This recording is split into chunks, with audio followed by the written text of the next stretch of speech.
야, 일단 시작을 해보죠. 워싱턴 대 필라델피아, 흥미로운 팩트들 가져와 봤습니다. 2002년도부터 그때가 디비전 재편성이 됐는데, 그때부터 이제 컨챔에서 디비저널 라이벌 경기가 총 4번이 있었다고 합니다. 높은 시드가 3승 1패이고 저 1패가 시카고 베어스였습니다. 시카고 베어스가 패커스 상대로 2010년도에 졌을 때 저게 1패고, 이 경기의 승자가 슈퍼볼을 우승을 했습니다. 이게 만약에 이어진다면 이번에도 워싱턴 대 필라델피아 경기에서 이긴 팀이 슈퍼볼 우승을 하게 될 것이다. 이게 이어진다면 워싱턴은 컨챔 경기에서 현재까지 5승 1패, 엄청나죠? 5승 1패. 슈퍼볼 우승 3회, 필라델피아는 4승 4패, 그리고 최근 홈 경기 3경기는 모두 승리를 한 바 있습니다. 필라델피아는 슈퍼볼에 가서 우승을 딱 한 번밖에 못했었고요. 나머지 3번 슈퍼볼 진출해서는 단 한 번도 이긴 적이 없습니다. 6시드로 슈퍼볼 진출한 팀은 여태까지 단 2팀밖에 없습니다. 2010년 패커스와 2005년 스틸러스밖에 없고요. 모두 이 팀들은 슈퍼볼 우승을 했어요. 6시드로 진출을 해서. 필라델피아 최근 15경기 중에 14경기를 이겼는데 16주 차에 워싱턴에게 딱 패배를 한 번 했습니다. 이 경기에서 제일런 허치가 1쿼터 뇌진탕 부상으로 아웃이 됐고, 그 경기에서 워싱턴이 필라델피아에게 준 턴오버가 5개나 있었는데, 그래도 그 경기를 워싱턴이 제이든 데니얼스가 또 이겼고, 워싱턴은 근데 현재 7연승 중입니다. 분위기가 너무 좋다. 마지막까지 와일드카드로 들어가면서 솔직히 패커스가 7시드 되고 워싱턴이 6시드 되는 것도 예상치 못했는데, 시즌 끝나기 3주 전까지만 해도 근데 워싱턴이 막 치고 올라오고 패커스가 완전 그냥 떨어지면서, 어쨌든 워싱턴이 그렇게 6시드로 올라가며 필라델피아와의 컨퍼런스 챔피언십 데이트가 기다리고 있습니다. 역사적인 루키 시즌을 보내고 있는 JD, 그리고 JD가 이끄는 공격, 일단 지난주 공격 유닛 성적이 미쳤습니다. 45점에 481야드, 턴오버와 색을 안 당했던 경기였고요. 실수를 많이 하는 팀이 계속 플레이오프에서는 지고 있는데, 워싱턴이 디트로이트보다 훨씬 더 실수를 많이 안 했기 때문에 워싱턴이 이겼습니다. 세컨 바클리 선수가 드롭해서 졌던 경기가 한 차례 있었고, 애틀란타 펠컨스한테 졌을 때, 그리고 드반테 스미스가 한 차례 드롭해가지고 졌던 경기가 있었는데, 그게 바로 이 워싱턴 경기였네요. 선발 루키 쿼터백으로서 컨퍼런스 챔피언십 경기 진출은 6번째이고요. 그 전에 5명은 모두 탑3 수비 유닛이 받쳐줬습니다. 근데 커맨더스 수비는 이번 시즌에 18위, 모두 컨챔 경기에서 패배를 했습니다. 제이든 데니얼스가 여기서 슈퍼볼 진출을 한다면 그것만으로도 NFL 역사를 새로 쓸 수 있는 거고, 원정 10경기 패서 레이팅이 110.1, 루키 쿼터백 역사상 최고라고 합니다. 7승 3패, 패스 성공률 73.5%, 터치다운 14개, 그리고 인터셉션 2개, 러싱으로도 4개를 더해서 공격 터치다운이 18개, 원정 경기에서. 16주차 필라델피아를 상대로 패싱 터치다운이 5개나 있었습니다. 제이든 데니얼스가 마지막에 팀을 이끌고 게임 위닝 터치다운까지 가져가면서 이 경기를 이겼고요. 포스트 시즌 들어와서 턴오버가 워싱턴은 하나도 없고요. 16주차 필라델피아 상대로 턴오버가 5개 있었는데 그래도 이겼던 경기였습니다. 데니얼스가 맥클로린 선수에게 패스를 던질 때는 패서 레이팅이 132.6, 그리고 맥클로린과 어츠는 대인 방어 킬러. 맥클로린이 경합 상황에서의 캐치 프로풋볼 포커스 그레이드가 93.9라고 합니다. 그러니까 이번 시즌에 NFL에서 가장 높은, 가장 좋은 성적을 경합 상황에서의 캐치로 보여주고 있는데, 이 선수가 뭐 키가 그렇게 큰 선수도 아니거든요. 근데 넘버원 리시버로서 워싱턴에 좀 묻혀 있다가 예전에 마이크 에반스처럼, 맥클로린 선수를 데니얼스가 들어오고 나서 사람들도 더 많이 알아보기 시작하는 것 같은데, 이 선수는 진짜 마이크 더비나 이런 거 보면은 성격도 좋아요. 제가 기대하는 바로는 맥클로린 선수도 좋은 성적을 냈으면 좋겠다라는 생각이 있습니다. 샘 코스미가 아웃이라 카터한테 JD 고생 좀 할 듯. 그러니까요. 카터가 딱 그쪽에서 이번에 LA 램스를 상대로도 경기를 끝냈어요. 라이트 가드 쪽에서. 그쪽에서 만약에 계속 들어간다면 제이든 데니얼스 선수도 포켓 안에서의 그 침착함이 흔들리지 않을까 라는 생각이 꽤 강하게 들긴 합니다. 제이든 데니얼스의 그런 침착함이 어디까지 이어질지는 저희가 지켜봐야 알겠죠. 잭 어츠 리벤지 게임이라는 것도 있습니다. 9년간 이글스 소속이었고, 타이트엔드 이 포지션에서는 이글스 역사상 리셉션 야드, 리셉션 터치다운 최다 기록을 가지고 있는 선수가 바로 이 잭 어츠 선수인데, 이 선수가 이제 이글스를 떠나가지고 다른 팀에 있다가 워싱턴까지 온 선수이고, 이번에 베테랑으로 워싱턴에 들어온 선수들이 뭐 꽤 많죠. 디트로이트를 상대로는 와 진짜 루트를 깨끗하게 정말 달리더라고요. 깜짝 놀랐습니다. 그래서 와 진짜 아직도 살아있구나 라는 생각이 들었고, 친정팀 필라델피아를 상대로 좋은 성적을 낼 수 있을지 궁금합니다. 필라델피아 수비는 아주 견고합니다. 흠잡을 때가 사실 거의 없죠. 거의 없어요. 구단 역사상 플레이오프 홈 평균 실점이 15.0 대단합니다. 뉴욕 자이언츠가 12점대로 1위인데 NFL에서 2위이고요. 6주차부터 경기 평균 턴오버 2개씩 창출을 하고 있고, 워싱턴은 그래도 이번 시즌에 턴오버가 플레이오프에는 없지만 필라델피아를 만나면 어떻게 될지 모른다. 지난주 필라델피아 색이 5개 있었습니다. 태클 폴러스도 10개. 제일런 카터에서 모든 게 시작됩니다. 워싱턴 색이 지금 4경기를 뛰면서 없긴 한데, 그래도 제일런 카터 선수를 좀 워싱턴에서는 어떻게 보면은 게임 플랜을 확실하게 제일런 카터에 포커스를 두면서 하기 때문에 아마 없는 거라고 생각이 들고, 그래서 이번 경기에서도 워싱턴 커맨더스의 오라인이 아마 제일런 카터 쪽으로 그냥 모든 프로텍션을 다 그쪽으로 슬라이드를 하지 않을까. 커맨더스는 플레이오프에서 색을 한 개밖에 허용을 하지 않고 있는데 샘 코드스미 선수 부상 때문에 어떻게 될지, 그리고 약점을 필라델피아가 공략을 할 수 있을지도 굉장히 궁금하고, 세컨더리는 뭐 슬레이, 미첼 허용 패스 성공률이 현재 정규 시즌 플레이오프 합쳐서 3, 4위이고요. 물론 나코비딘 선수가 부상으로 시즌 아웃이긴 하지만 그래도 라인베커 쪽에 잭번 선수도 커버를 굉장히 잘하는 선수이고, 태클 폴러스도 좀 번번이 만들어주고 있는 공격적인 플레이도 할 수 있는 선수이기 때문에 필라델피아의 탄탄한 수비 좀 기대를 해보겠습니다. 근데 이 탄탄한 수비를 또 제이든 데니얼스가 뚫는다면 얼마나 쾌감이 엄청날까라는 생각도 들기도 하고, 여기 매치업이 훨씬 더 재미있고 기대가 돼요. 워싱턴 공격 대 필라델피아 수비. 그래도 이제 워싱턴 수비 대 필라델피아 공격 한번 봐야죠. 세이콴과 부상당한 허츠. 세이콴 바클리 선수는 현재 플레이오프에서 162 러싱 야드를 평균적으로 달리고 있습니다. 올 시즌 캐리당 러쉬 야드가 5.9야드.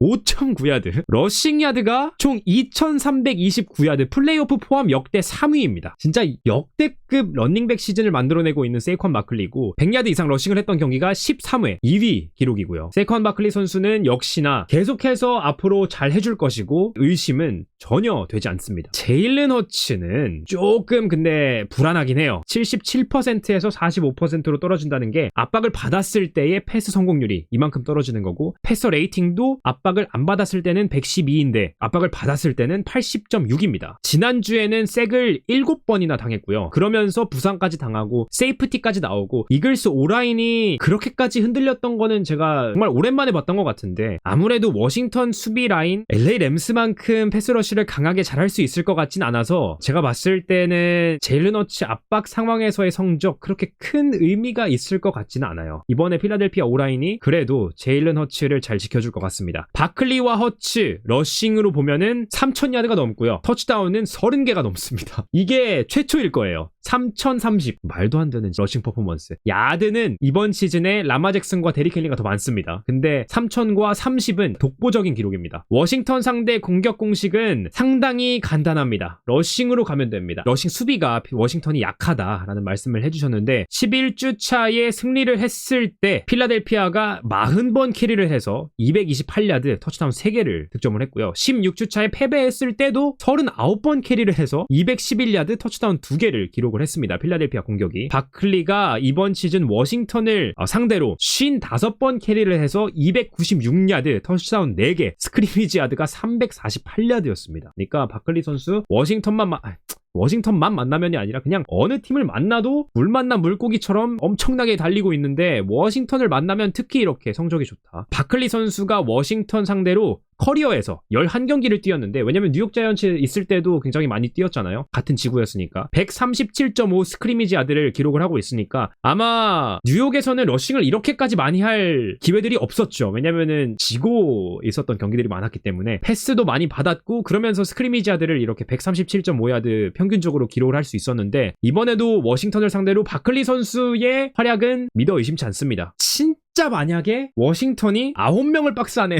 물론 말도 안 되는 얘기긴 하지만 넣는다. 패싱 공격 없이도 이길 수 있나? 워싱턴을 상대로는 이길 수 있을 것 같기도 한데 다른 팀을 상대로는 이게 가능할까? AJ 브라운 선수 현재까지 플레이오프에서 캐치가 3개, 총 24야드 기록하고 있습니다. 보통 이렇게 야드가 많이 안 나오면 레드존에라도 공을 주려고 하는 그런 경우가 있거든요. 근데 플레이오프 때는 그렇게 할 수가 없죠. 경기 이기는 게 목적이고 그게 가장 중요하기 때문에 어쩔 수 없이 굳이 이거는 AJ 브라운 선수가 공을 안 받는 게, 그리고 세이콘 바클리 선수에게 공을 주는 게 팀 승리를 향해서 더 가깝게 갈 수 있는 방법이라면 이거는 어쩔 수 없는 거고, 솔직히 이 경기 세이콘 바클리 선수 혼자서도 이길 수 있다라는 생각이 들긴 하는데, 세이콘 바클리 선수가 너무 폭발적이어서 진짜 패싱을 안 해도 이렇게 빅플레이가 많이 나오는 팀은 거의 처음 보는 것 같아요. 버츠는 압박 없을 때도 미스를 하는 수준이라 러싱이 뚫려도 이길 수 있다. 일단 지난주 러싱 200야드 이상 허용했고 터치다운 3개를 러싱으로 허용을 했는데도 이겼고요. 패스 수비가 그나마 좀 탄탄한 편입니다. 워싱턴은 마션 레티모어 선수가 출전한 경기는 워싱턴이 전승을 했고, 필라델피아 상대로 레티모어 선수가 커리어 인터셉션이 4개나 있습니다. 같은 지구에 어서 온 것도 아닌데 커리어 하이예요. 레티모어 선수가 한 팀을 상대로 인터셉션이 가장 많은 그 기록이 하필이면은 필라델피아 상대입니다. 그래서 레티모어 선수가 이번에도 또 인터셉션을 만들 수 있을지, 세일리 스틸 선수가 루키 중에서는 최고의 패스 수비 성적을 기록을 하고 있기 때문에 바깥쪽 허츠의 패스도 잘 안 되는데, 그런 상황에서 워싱턴의 세컨더리 커버리지도 좋고, 그러면은 오히려 런을 막는 데에 조금 더 투자를, 선수 투자, 몸 투자를 워싱턴이 더 할 수 있지 않을까라는 생각이 들어가지고 어렵다 이거. 30점까지는 못 갈 것 같아요. 29대 26 워싱턴 승리.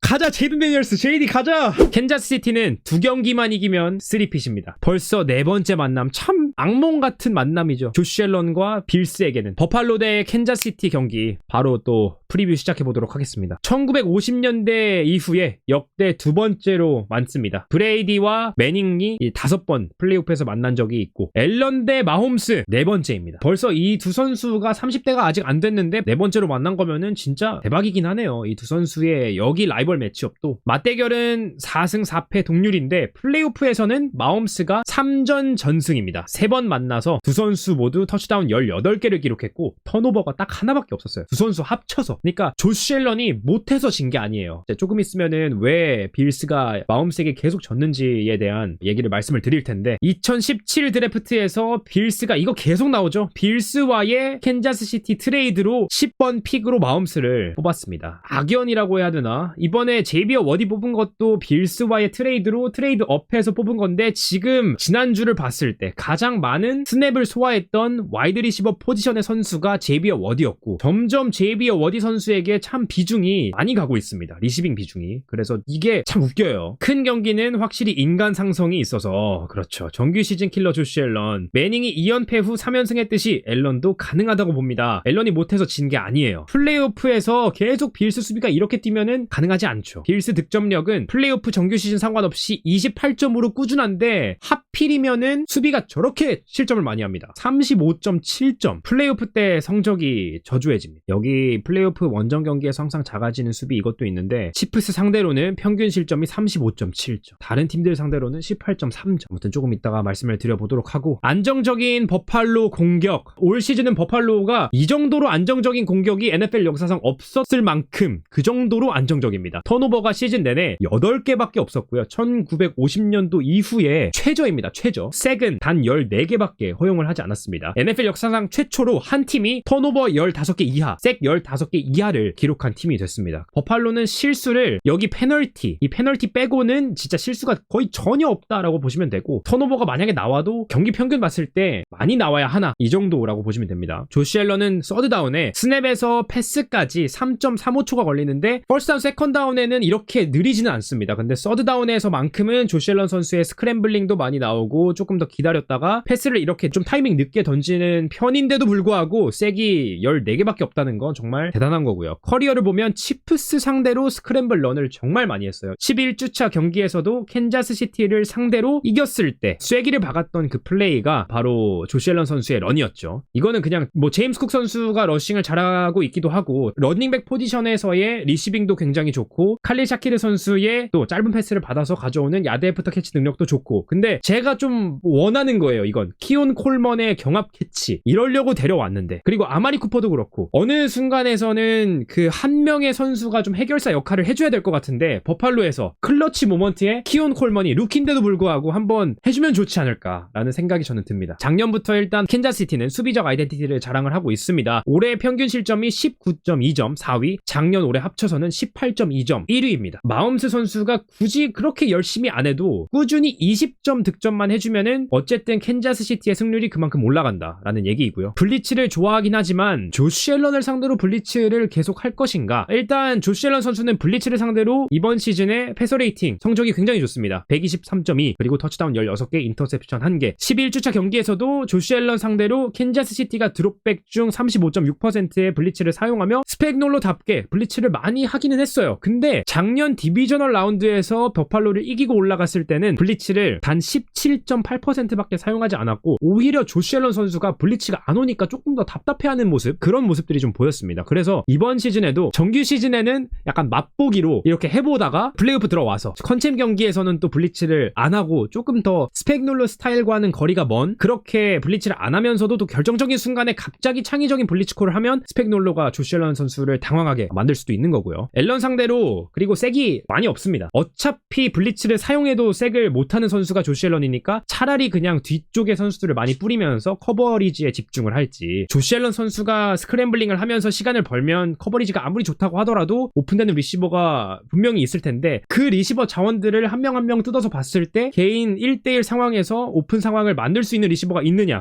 또 넘버원 리시버는 없고 어떻게 스펙놀로가 버팔로 밀스를 상대로 수비를 이끌지 굉장히 궁금합니다. 단단한 빌스 오펜시브 라인을 뚫을 수 있을까? 빌스 허용색 시즌 14개. 하지만 폼이 오를 대로 오른 크리스 존스와 칼라프티스 그리고 캔자스시티 수비가 아마 휴스턴을 상대로 색이 8개였던 것 같아요. 지금은 폼이 확실히 캔자스시티가 많이 올라와 있는 상태인데 수비 쪽 패스러쉬 뚫을 수 있을까요? 뚫을 수 있을까? 그래도 못 뚫을 것 같은데. 자, 크리스 존스 선수 버팔로 상대로 압박을 많이 만들긴 했어요. 근데 색은 하나도 없었고 압박을 많이 만들어도 이걸 색으로 바꾸지 못한다면 사실 의미가 없죠. 압박으로 인해서 턴오버를 유도하거나 이러면은 또 얘기가 달라지는데 앨런이 턴오버를 또 많이 만드는 선수가 아니기도 하고 이번 시즌에는 특히 앨런 잡으려면 결국엔 라인베커가 해줘야 되지 않나. 이번에 버팔로 빌스가 라마 잭슨을 상대로 했던 것처럼 스파이가 좀 많이 들어가야 되지 않을까 싶어요. 이렇게 잘 달리는 선수들한테 스파이가 걸렸을 때 오히려 저는 옛날에 그 생각을 했었거든요. 라인베커가 커버리지를 나가야 되는데 쿼터백 스파이가 걸리면 커버를 나갈 수 있는 선수가 한 명 줄어들고 블리츠도 못하고 이도저도 아닌 거 아닌가? 그러면은 커버도 못하고 블리츠도 못하고 도대체 하는 게 뭐야? 이런 생각이 있었는데 쿼터백한테 스파이가 붙었을 때의 쿼터백에게 가해지는 심리적 압박감이 엄청날 것 같아요. 특히 스크램블링을 많이 하는 쿼터백의 입장에서는 바깥으로 나와 있는데 갑자기 본인을 따라가던 라인베커가 풀스피드로 달려오기 시작한다? 그러면은 되게 불안하고 이럴 것 같아서 스파이가 주는 임팩트가 좀 굉장히 크지 않나라는 생각이 요즘은 좀 많이 듭니다. 5번째 슈퍼볼 진출을 꿈꾸고 있는 마홈스. 8경기 연속 턴오버가 없습니다. 시즌 초반에는 마홈스 선수가 뭐 매경기 인터셉션 던진다고 계속 이런 식으로 가다가는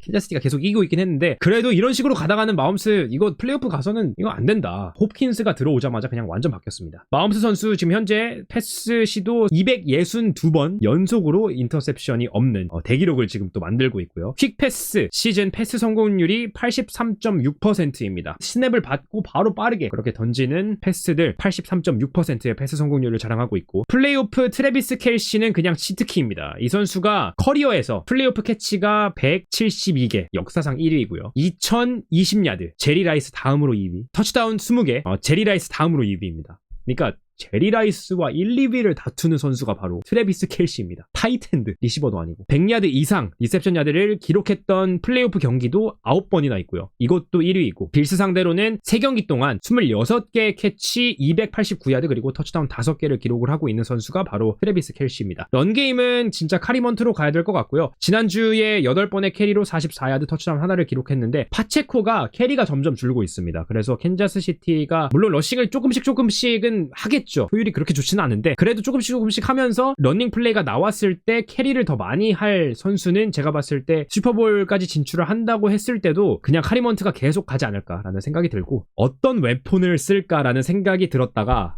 웨폰을 안 쓰려나? 라는 생각도 들었습니다. 왜냐면 지난주에 홉킨스도 브라운, 그러니까 마키스 브라운 그리고 주주 스미스 슈스터까지 모두 캐치가 하나도 없었거든요. 타겟은 뭐 하나에서 3개 이 정도 있었는데 켈시랑 제이비어 워디랑 노아 그레이 그리고 한 명 더 있었나? 아무튼 맥스 빅스 패스를 잡은 선수가 4명밖에 없었습니다. 나머지 선수들은 패스를 다 한 번도 못 잡았고 컨챔까지 들어왔으니까 웨폰을 안 써도 슈퍼볼까지도 갈 수 있는 건가 싶긴 한데 그래도 웨폰이 한 명은 있어야 되지 않을까. 작년에는 플레이오프 때 들어와가지고 그나마 라시라이스 선수가 루키 시즌이었는데 좀 살아나기 시작했거든요. 근데 그런 식으로 어쨌든 누가 살아나야 되지 않을까 싶은데 그냥 켈시로 갈지. 켈시 더블팀을 했을 때도 진짜 마법같이 켈시는 오픈이 되잖아요. 계속 그런 활약을 기대를 할 수 있는 건지 아니면 진짜 켈시가 막히면은 어디로 공을 줘야 되는 건지 이런 의문점이 들면서도 계속 이기니까 참 의미가 있나 싶어요. 그냥 트래비스 켈시겠지. 플레이오프 원정 경기에서 항상 작아지는 빌스 수비입니다. 조시 앨런 드래프트 후에 홈 평균 실점은 19.8점인데 원정 평균 실점이 34점입니다. 플레이오프 원정 경기에서. 치프스 상대로는 특히 더 작아지는데요. 2017년 이후 그러니까 션 맥덜목 감독이 오고 나서 평균 실점 35.7점, 다른 팀들 상대로는 18.3점. 캔자스 시티를 상대로 하필이면은 원정 경기를 굉장히 많이 뛰었고 작년 빼고 그 경기들에서 결국에는 실점을 굉장히 많이 하고 있다. 지난주처럼 치프스를 상대로도 턴오버를 무조건 만들어야 될 것 같습니다. 빌스 수비는 턴오버를 만들지 않으면 마홈스가 턴오버를 하면서 조금이라도 마홈스가 당황하게끔 만들지 않으면 이 경기를 버팔로 빌스가 이길 수 있는 가능성은 저는 거의 없다라고 생각이 드는데 아무튼 마홈스 상대 프롭 3경기에서 쐐기 단 3개 밖에 없는 버팔로 빌스 수비진이고 본 밀러, 루소, 에페네사 다 살아나야 됩니다. 다른 선수들도 다 그냥 살아나야 되고 에드 올리버 살아나야 되고 마홈스가 계속 패스를 빠르게 던질 텐데 특히 예전에 톰 브레이디 상대로도 항상 그랬잖아요. 톰 브레이디가 계속 그렇게 패스 던지니까 수비수들도 지쳐가지고 아유 이거 패스러시 하는 의미가 뭐냐. 그러면은 점점 느슨해지고 점점 압박이 안 오고 그렇게 되면 안 됩니다. 처음부터 끝까지 풀스피드로 그렇게 달려야 되는데 버팔로 빌스가 그걸 해줄 수 있을지. 마홈스가 공을 너무 빨리 던져서 이게 문제입니다. 버팔로 빌스 수비 입장에서는. 지난주에 41.9% 압박률을 기록을 했고 11명의 다른 선수가 압박을 기록을 하면서 어쨌든 그래도 버팔로 빌스가 공격처럼 여기는 수비 쪽에 스타 플레이어가 좀 있긴 한데 그래도 여러 선수들이 다 기여를 해주고 있다라는 얘기를 말씀을 드리면서 캔자스 시티 그리고 버팔로 공수 얘기를 맞춰보는데 키킹 게임으로 가면 버팔로는 안 됩니다. 무조건 해리슨 버커가 타일러 베스보다는 잘하고 있고 프롭에서 89.7% 해리슨 버커 그리고 타일러 베스는 77.3%이기 때문에 해리슨 버커 선수가 플레이오프에서는 확실히 성적이 좋습니다. 비네티에리, 고스카우스키, 에이커스 세 선수 다음으로 4위가 해리슨 버커입니다. 타일러 베스가 정규 시즌 성적이 플레이오프보다 더 좋고 해리슨 버커는 오히려 플레이오프가 되면은 더 살아납니다. 이게 참 대단한 거죠. 캔자스시티가 이겨도 나쁘지 아니야. 빌스가 가야지. 3핏 보는 것도 아니야 정신 차려. 가슴으로 가겠습니다. 25대 24 버팔로 빌스 승. 원정에서 에로헤드에서 그 시끄러운 에로헤드에서 버팔로 빌스가 캔자시티를 상대로 조시 앨런이 마홈스를 상대로 플레이오프 첫 승리를 거두고 슈퍼볼 진출합니다. 가자 버팔로 빌스. 자 아무튼 진짜 기대됩니다. 자 챔피언십 라운드까지 왔어요. 저희가 이제 2주 남았습니다. 2주 다음 주에 뵙겠습니다. 입중계는 아마 그 버팔로 빌스 캔자시티 경기 후반전에 시작을 해볼 수 있는 걸로 계획을 해보도록 하겠습니다. 이게 안 되면은 안 되는 건데 어쨌든 그때 계획을 하고 이겠습니다. 준비를 해보겠습니다. 여러분 감사합니다. 좋은 밤 되세요. 이바.